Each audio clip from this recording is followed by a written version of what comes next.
Hello everybody, my name is Arnie Pam Saunders. I'm a Biripi woman and I'd like to introduce you to my cousin, Isabel. Hello, my name's Isabel Bungie. I'm bred and born in Taree. I'm a Biripi woman, an elder in the community. This is my son, Matt, on the far side. Good morning. My name's Matt Mitchell. Proud Biripi man. Warramai blood as well. Goombangi and Ewan. So, thank you for having us.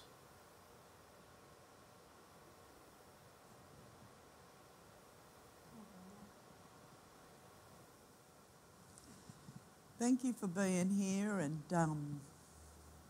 we'll probably start off with where we grew up. We grew up on a mission out of town. It was on the outskirts of Taree, a place by the name of Purfleet. And at that time, we were under the management of managers and missionaries. There was restrictions that we couldn't go anywhere without permission into town or off that mission. Back in the days when my parents were alive, it was called Sunrise Station, but they changed that because of the war, because the big sun that was on the top of the place where they called it Sunrise was the same as the Japanese sun on their flag. But it was good times back then. I remember we were a very close-knit family. The kinship was so tight, and with aunties and cousins and relations, we were like all brothers and sisters in one area. And it was a really good time and a place to grow up when we were little. The river meant a lot to us, and so did the beaches. So we were saltwater people, and they're the areas that we used to go down to find food. We loved our food, our bush tucker, and we had our hunters in our area. We also had our fishermen in our area and our gatherers. And I'll just hand it over to Isabel now, and she can tell you a little part of her history in growing up on Purfleet. Well, I didn't grow up on Purfleet Mission. I grew up along the Buckets Way, Tanani Road. My grandmother was the first Aboriginal person to win a lottery, and she bought land, 4-acre land, down along that road. And my grandfather, my dad and my uncles built a house, and it was a 4-bedroom house. And that's where I grew up, with my brothers and my grandfather, my grandmother, my mum and dad. And it was fun down there because my grandfather had trees, orchard trees everywhere, like all sorts of fruit. He had a beautiful garden all around the house. Wistarias were hanging down from the verandas. And I loved being down there. But then we had to move up to Purfleet Mission when my younger brother got sick. And he went down to Camperdown's Children's Hospital. So we all had to move up to Purfleet. The first house we moved into was a 2-bedroom with 8 of us children, which we all didn't move. It's just all the girls. The boys stayed down at the Hold House with my grandfather. Then we went into a bigger home, a 3-bedroom. Then all the boys come with us. So there was 11 of us, children. And after that we moved to a bigger house to support the 11 children. But growing up at Purfleet, we just made our own games up, going down into the bush, making cubby houses, doing a lot of things what kids do, swimming in the dams, going out the kills. Oh, there was a place at the back of Purfleet where you walk out there and you get the bush tucker out that way. So we went out there all on weekends after in the mornings, come home with all the fruit and all the bush tuckers. Then we used to go with Mum and Dad. We used to go fishing down to Saltwater, Harrington, Blackhead. Do a lot of fun things at the beach. And sometimes on weekends we'd all of us kids would play games in the park with the other kids around the mission.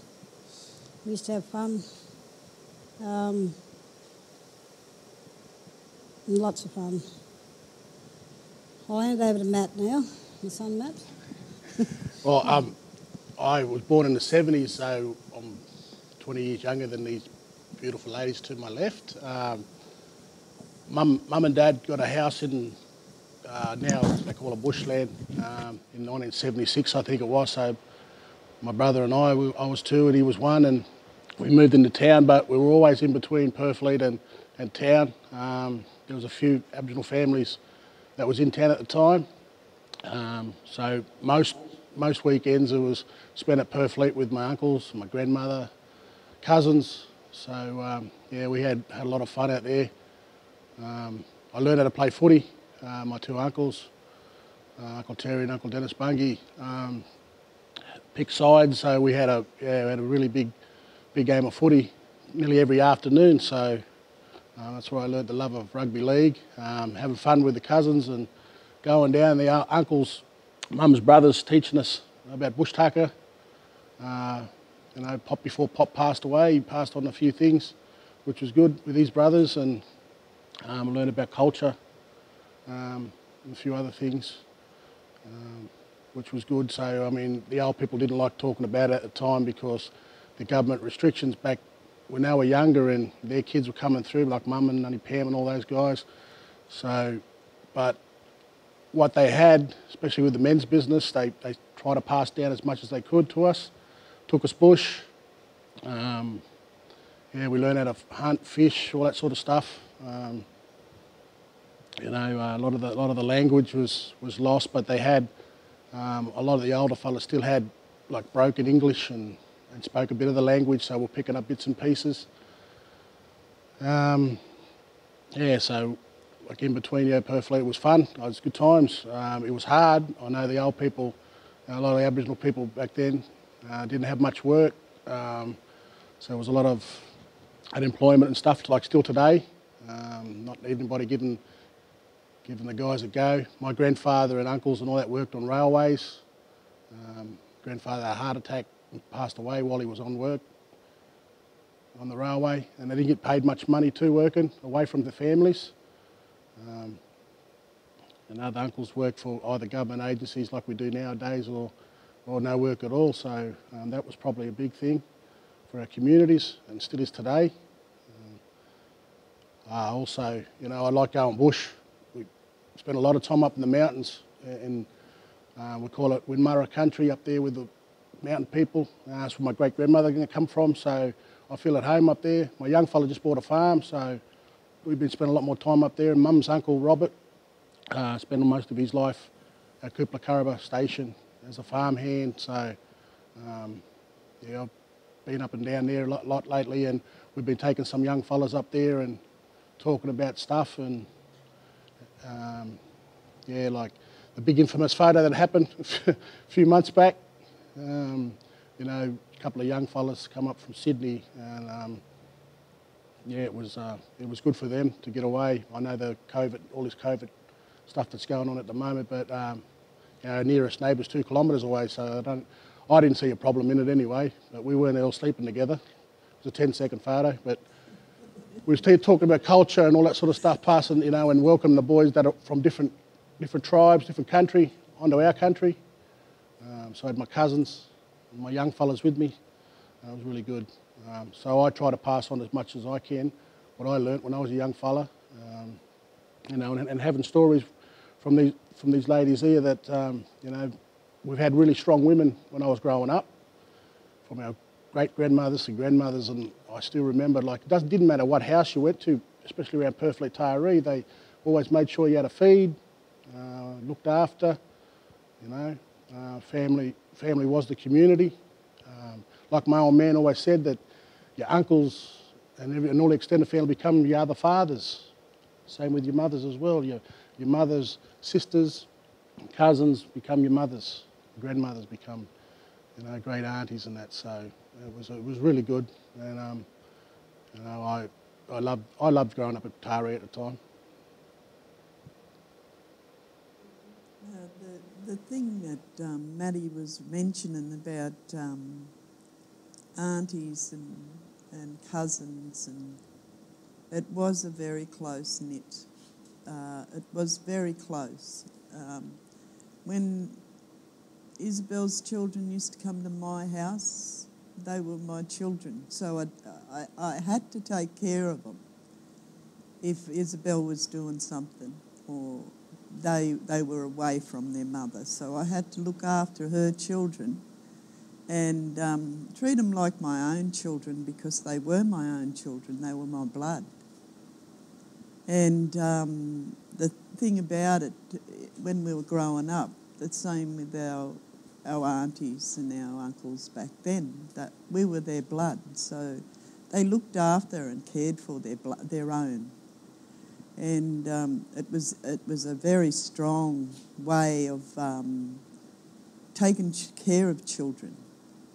It wasn't the responsibility of one person or two people. It was the responsibility of the whole community to take care of that child and make sure that child was safe. And it was a good way of growing up, because you knew that wherever you walked or wherever you went to play, that there was somebody there watching you and taking care of you. And it was a way of looking after our next generation coming up, because they were important to us, and helping them grow strong and safe. And that's the way we lived. We lived like that, and we shared. We shared food. My son is a comedian, and his biggest joke is, I'm coming up to your place for a loaf of bread or a bit of butter. And he jokes about it, but it was a thing that we did. We always had something to give each other. It was always that caring and that sharing. Isabel? It was a sharing way. You want to say something about it? Yeah, when Pam was talking about trying to protect the kids, there's some kids that a lot of the elders couldn't protect when the government come in and took those kids away. And I was a young teenager at the time when my cousins were taken, when they were only little. And it was very sad when they left, when the government took them away, the welfare took them away. And, well, today, you know, they don't know if they're Arthur or Martha, some of these kids, when they come back to their families. And I think it's wrong what the government done. And, you know, it's still happening today. The stolen generation hasn't stopped. It's still going on today. And so whoever's saying it stopped, it hasn't. And that's all I've got to say about that. And yeah, because it makes me too upset and too angry to talk about stolen generation. You want to say anything, Matt?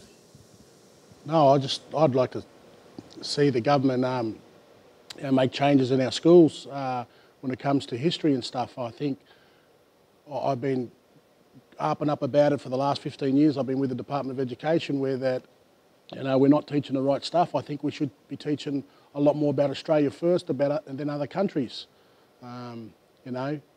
Pre-Captain Cook, about the lifestyle of all traditional country here in Australia, Tasmania and surrounding islands.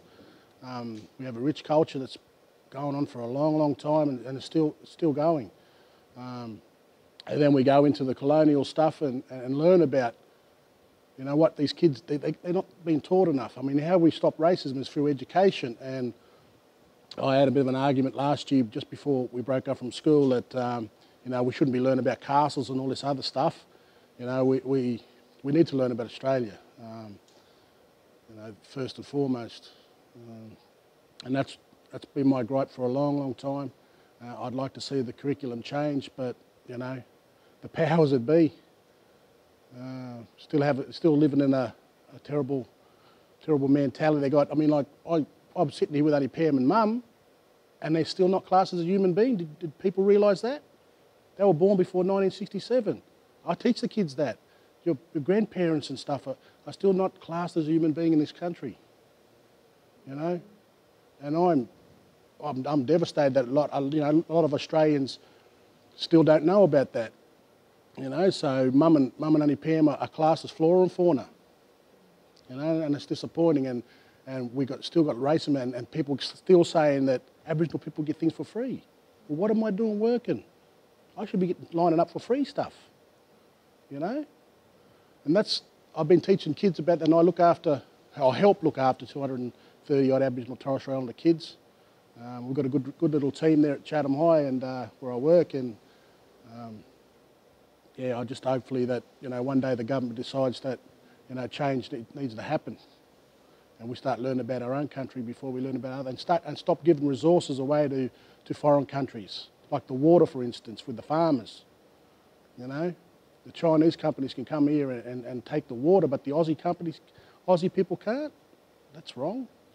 What about the cotton places up north in Queensland? Take all the water from the Darling and all them other big major rivers but nothing's been said. Government's still selling our country off bit by bit. So yeah, I mean, I'm really big on education at the moment, and especially for Australia and for our own people, Maddie mentioned about how we are looked at as human beings. And with every Aboriginal person that I know, sovereignty is a very important thing to them. And we all believe in sovereignty. It's part of us. It's the makeup of us. We are part of this land. We are the first of this land. And as Aboriginal people, we have to fight. We have to fight to make things happen for us. We're only, 2% of the population of Australia, but we were here first, and there was a lot of Aboriginal people all over Australia. But the history of that time is never told because it's a shameful thing. They say to us, you have to forget and you have to move on.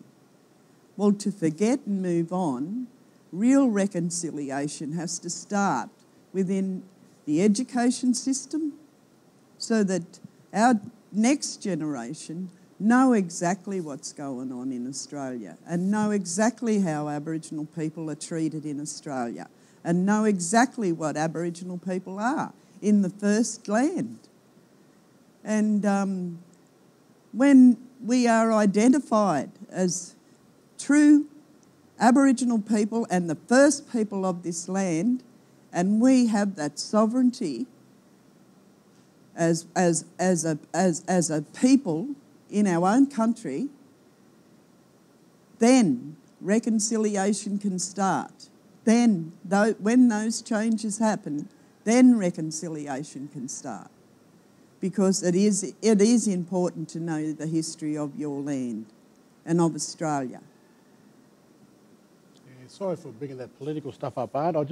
What's going on in America at the moment, with that fellow, passing away, with that police officer with his knee on his neck and stuff. I mean, I've been watching the news a fair bit. I haven't been watching the news because of all the stuff that's been going on with my young bloke. I mean, I think the media's wrongly targeted him for a lot of reasons, but we've had, I think, don't quote me on it, about 400 deaths since 1991's royal deaths in custody. 400 Aboriginal people have died, in our country since 1991. We had probably more before then. One of my grandmother's brothers was part of that.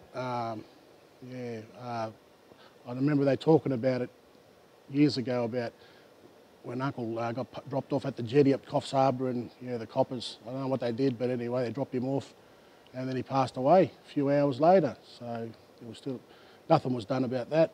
There was no inquiry, no nothing, and then all they used to talk about it, But and it's still going on to this day. So it's a shame that what's going on in America. I don't think it's right by rioting and stuff, but there's other ways we can come across. But I think we've got to come together as a country and say that it happens here in Australia as well.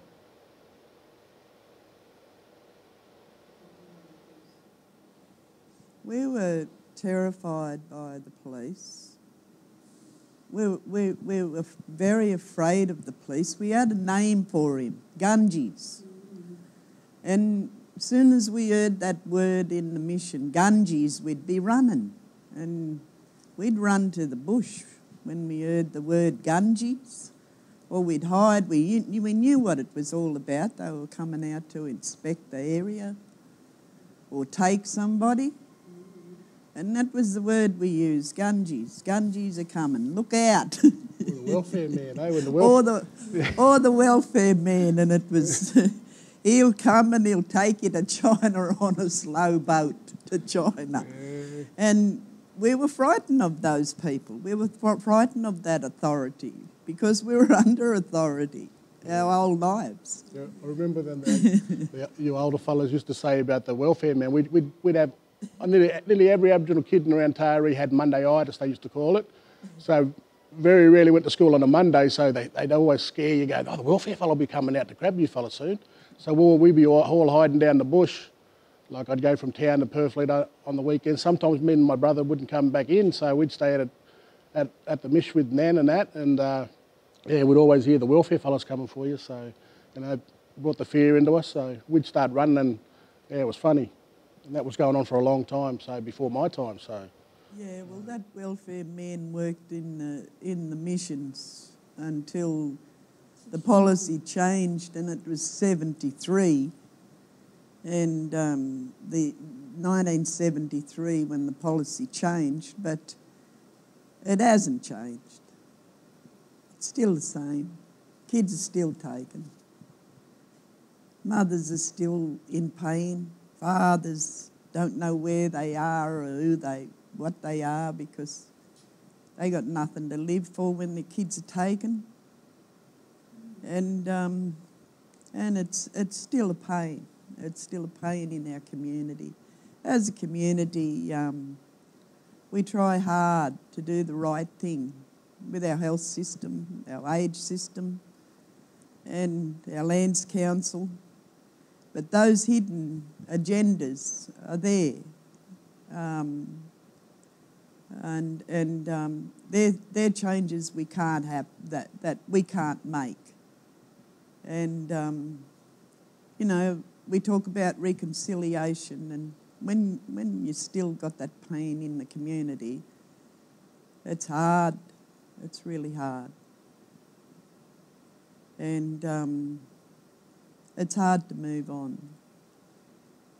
Like you change the way that we conduct our medical centres and our preschools and our aged care, and you change it. It takes us back another 30 years, and we got to start again.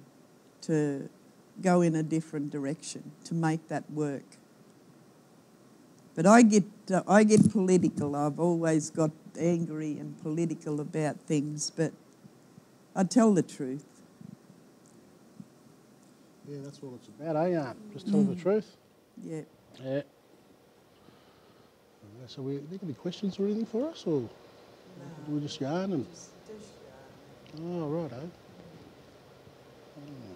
My opinion of reconciliation is Aboriginal people have got to reconcile with themselves before they can reconcile with anyone else in Australia. Because of all the... Yeah, with all the arguments and everything that's going on within like land councils. You got land councils, you got medical centres, and you got all these other people, high and mighty people in the Aboriginal organisations, thinking that they know all these things. But, Aboriginal people need to reconcile with one another first. Yeah, true, mate. I agree with you there. I mean, but it's been going on for thousands of years. I mean, we have an elder system where, of course, our elders, like our lawmakers and law enforcement officers, our elders. So I think a lot of our say and it's got to go back to our elders, back in our community. So, and that's where the government's come in and changed all that. And we had to assimilate, so to speak, and drop all our stuff that we were doing for thousands of years. So I mean, what was wrong with our system? Yeah, and I know that there is a lot of stuff that goes on within our own communities and our own stuff, but I mean, that's been going on for a long time, and we seem to, we're managing to work all that stuff out, with our elders.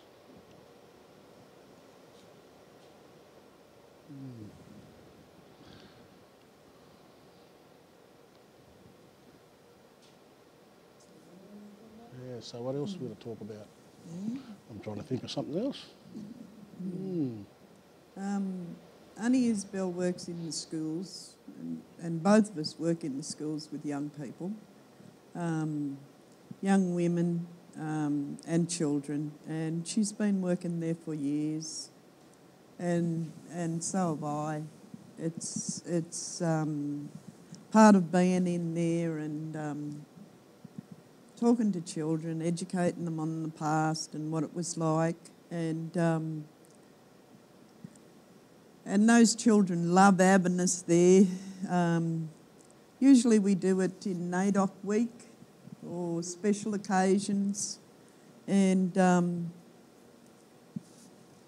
like Maddie said, with education it should be a continuous thing, that part of educating what it was like growing up as a child and the changes that happened in our community. And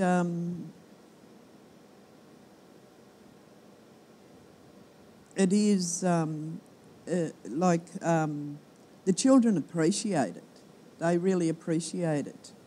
They appreciate knowing the truth. I've noticed that there is a change with the children that are in the schools now. They want to know. Yeah, that's right. They don't sit back now. They want to know. They want to know the truth. Our generation now want to know the truth. And they, like some of the young Year 12 kids will come to you and they'll tape you, and they want to know the truth and they want to write about it and know it. And that's a good thing. That's a good thing with our education system. But it would be good if that type of thing is happening 2 or 3 months at a time or whatever. Then the truth would get out there more, and the kids, you'll see it empowering children, empowering them to know the truth, because a lot of kids do want to know the truth. They see things now on TV, what's happening in the world and what's happening in other places, but to actually know what happened in their area too and see the changes. They're the ones that are going to change things. They're the ones that are reconciling, the children. And I think it's a good thing. I'll go back there, Art, because your generation planted a seed in my generation. So it's our turn to plant the seed in the next generation. So we've been trying to do that, like I said, for the last 15 years, is just give them an opportunity to know about the facts, the truth. I mean, I was only talking to an old aunt the other day. She's related to Thunderbolt the bushranger. And most people don't realise that he was married to a Biripi woman, a Warramai woman named Annie Bug. So, I mean, we got to know about this stuff. They've got a statue of Thunderbolt the bushranger, the gentleman bushranger. But what about his wife? There's a story there that, you know, I heard stories that, you know, she broke him out of jail, swam across the Cockatoo Island in the city harbour to break him out. She used to sew him up when he got shot. You know, things like that. Our people used to hide him, you know, when he was around, you know, hiding around, robbing stagecoaches, whatever he was doing. And our people had hit him for a while, and he was a gentleman. I don't think he killed anybody, but correct me if I'm wrong, if anyone knows the story. But we need to learn this stuff, you know. And planting a seed, is from like I said, from your generation, even before your time, and then just passing it on. And I think we've got a lot more kids and Aboriginal kids from this district that are finishing school. I always say to them, if you finish school, you can finish anything. But school's not for everybody, so there's other ways and means you can get an education through TAFE and other things, and listen to the elders and the older people. So. There was only two at the most that went through high school, Isabel? And then when I was growing up and I had children, those children went through. Yep. So you were part of that. I was part of it, yeah. You were part of that. And then it's now, there is... And how many went through when you was at school? Yeah, we had a few, yeah, which was good that year. Yes. And the year before that. And then now you're getting 20, 30 kids going through, or 40 kids in the area going through high school. Yep, exactly like right. They're the changes. They're the changes that we, our generation, love seeing, because that is part of the, you know, educating our children, making them stronger, making them stand up and making them be proud, and knowing which direction they're going to go in to make their lives, you know, and go forward. Oh, like I said, and it's having our elders and Aboriginal people within the schools too, and I know I can speak for my work that we've got a lot more different nationalities, some of the adults that are in the classrooms as well, which is good, and the kids are really accepting. But I remember going to Tari Public School, and only Faithy was there, and yeah, I know that was good, that seeing an Aboriginal woman, especially an elder in our community that was at school at the time, and then, I mean, I think she paved the way for Aboriginal education assistants back in the day, so they're officers now. Yeah. My role, and having them familiar faces and having Aboriginal people there, I suppose, makes a big difference. I mean, someone there so the kids can, you know, someone familiar from the community especially. But just having an Aboriginal person there in the schools is deadly art. And like you guys have been through the education system for how long now? Both used to combine, probably 60, maybe 60 years between you? Yeah. Yeah, 60 years between the pair of us, yeah. That's a long time, you know, supporting the kids in our community. So, you know, I love that. Yeah. Yeah.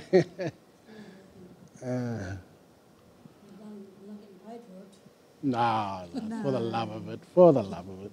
We're volunteer workers.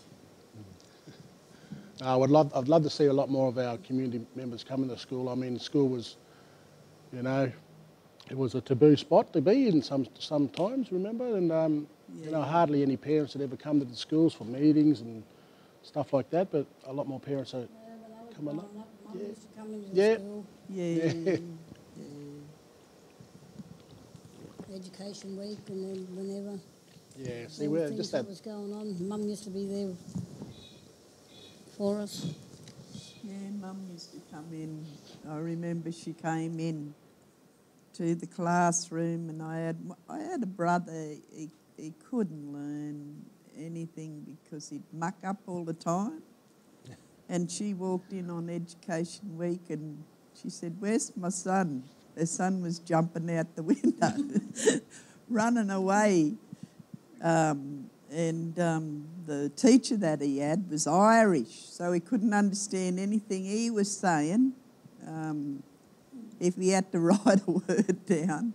So, he ended up leaving school when he got to high school because Dad got him into fishing and working. So he had a job to go to, but it was with his father. And he done well. He was a learner that was a practical learner, we call it, and hands-on learner. He learnt more by doing it, and then he understood what it was all about. But when it come to reading and writing, he had a real hard time. But we're going to rewind up now. Thank you, everybody, for listening.